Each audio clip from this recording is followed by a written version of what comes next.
നമസ്തേ. ചില കാര്യങ്ങൾ നിങ്ങളോട് പങ്കുവെക്കാൻ ആഗ്രഹിക്കുന്നു. അറസ്റ്റ് ചെയ്ത സ്ത്രീ ജംഷിദ മുസ്തഫ തന്നെയാണോ, അതോ ഇതൊരു ഡമ്മി അറസ്റ്റോ? ബസ്സിൽ വീഡിയോ എടുക്കാൻ നേരം ആയിരക്കണക്കിന് പേർ കാണുന്ന വീഡിയോയിലൊന്നും ഈ കുട്ടി പർദ്ദയിട്ട് കണ്ടിട്ടില്ല. പക്ഷേ ഈ കഴിഞ്ഞ ദിവസം ഒന്നോ രണ്ടോ പോലീസുകാരുടെ കൂടെ പോകുമ്പോൾ പർദ്ദ, കൂടാതെ അനേകം പേർ സഞ്ചരിക്കുന്ന ബസ്സിൽ പോകുമ്പോൾ പർദ്ദ വേണ്ട. എന്തൊരു വിരോധാഭാസം! ഇവിടെ മെഡിക്കൽ ടെസ്റ്റിന് കൊണ്ടുപോയത് സ്വകാര്യ വാഹനത്തിൽ. ഇതാണ് ആണിനും പെണ്ണിനും കൊടുക്കുന്ന നീതി. ഒരു ഹിന്ദു ക്രിസ്ത്യൻ സ്ത്രീ ഇതുപോലെ ഒരു തെറ്റ് ചെയ്തിരുന്നുവെങ്കിൽ അവരെ പർദ്ദ ധരിപ്പിച്ച് കൊണ്ടുപോകുമായിരുന്നോ പോലീസെ? ഇവളെ പുറത്തിറക്കാനും ജാമ്യാപേക്ഷ നൽകാനും ലീഗ് വക്കീൽ ഹാജരാവും. അതിനുള്ള പ്രൊസീജിയർ ലീഗ് തുടങ്ങിയിട്ടുണ്ടാവും. പർദ്ദയും മഫ്തയും ഇട്ട് വന്നത് കണ്ടില്ലേ?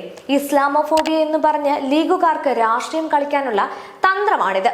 ലീഗിലെ KM ഷാജി ഉൾപ്പെടെയുള്ളവർ പറയാറുണ്ട്, ഒരാൾ മറ്റൊരാളുടെ ന്യൂനത മറച്ചുവെച്ചാൽ അന്ത്യനാളിൽ അള്ളാഹു അവന്റെ ന്യൂനതയും മറച്ചുവെക്കും പോലും.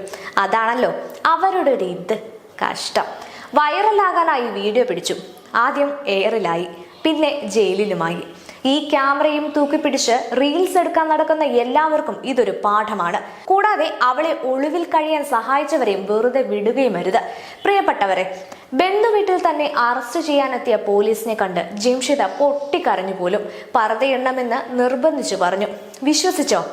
പോലീസിന്റെ വിശദീകരണമാണ്. ഞാൻ വിശ്വസിച്ചു. നിങ്ങൾ വേണമെങ്കിൽ 1 മണിക്കൂർ മുൻപേ വിശ്വസിച്ചോളൂ. വിവാദ നായിക അകത്തായത് എങ്ങനെയാണെന്ന് അറിയണ്ടേ? ദീപക് എന്ന നിരപരാധിയായ യുവാവിനെ കള്ളക്കേസിൽ കുടുക്കി മരണത്തിലേക്ക് തള്ളിവിട്ട വൈറൽ നായിക ഒടുവിൽ പോലീസ് പിടിയിൽ.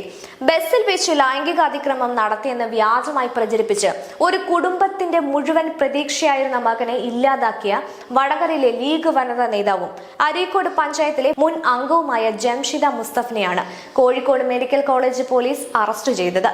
ആത്മഹത്യാ പ്രേരണ കുറ്റം ചുമത്തി കേസെടുത്തതിന് പിന്നാലെ ഇവർ ഒളിവിൽ പോയിരുന്നു. എന്നാൽ രക്ഷപ്പെടാൻ അനുവദിക്കില്ല എന്ന പൊതുസമൂഹത്തിന്റെ തന്നെ ശക്തമായ നിലപാടിനൊടുവിൽ വടകരയിലെ ബന്ധുവീട്ടിൽ നിന്നാണ് ഇവരെ പോലീസ് പിടികൂടിയത്. സോഷ്യൽ മീഡിയയിൽ റീച്ചിനു വേണ്ടി എന്തും കാട്ടിക്കൂട്ടാം, ആരെയും അപമാനിക്കാം എന്ന് കരുതിയവർക്കുള്ള ശക്തമായ താക്കീത് കൂടിയാണിത്. രാഷ്ട്രീയ സ്വാധീനം ഉപയോഗിച്ചോ സാമ്പത്തിക ശേഷി ഉപയോഗിച്ചോ രക്ഷപ്പെടാമെന്ന് കരുതിയെങ്കിൽ അത് തെറ്റാണെന്ന് ഈ അറസ്റ്റ് തെളിയിക്കുന്നു. CCTV ദൃശ്യങ്ങളിൽ ദീപക് നിരപരാധിയാണെന്ന് തെളിഞ്ഞതും പൊതുസമൂഹം ഒറ്റക്കെട്ടായി ആ കുടുംബത്തിനൊപ്പം നിന്നതുമാണ് ഈ അറസ്റ്റിലേക്ക് വേഗത്തിൽ വഴിവെച്ചത്. ദീപകിന്റെ അച്ഛന്റെയും അമ്മയുടെയും കണ്ണീരിന് നിയമത്തിലൂടെ തന്നെ മറുപടി ലഭിക്കണം. ഇത് വെറും ഒരു അറസ്റ്റ് മാത്രമല്ല, നിരപരാധികളെ വേട്ടയാടുന്ന സോഷ്യൽ മീഡിയ വിചാരണകൾക്കെതിരെയായ പോരാട്ടത്തിന്റെ ആദ്യ വിജയമാണ്.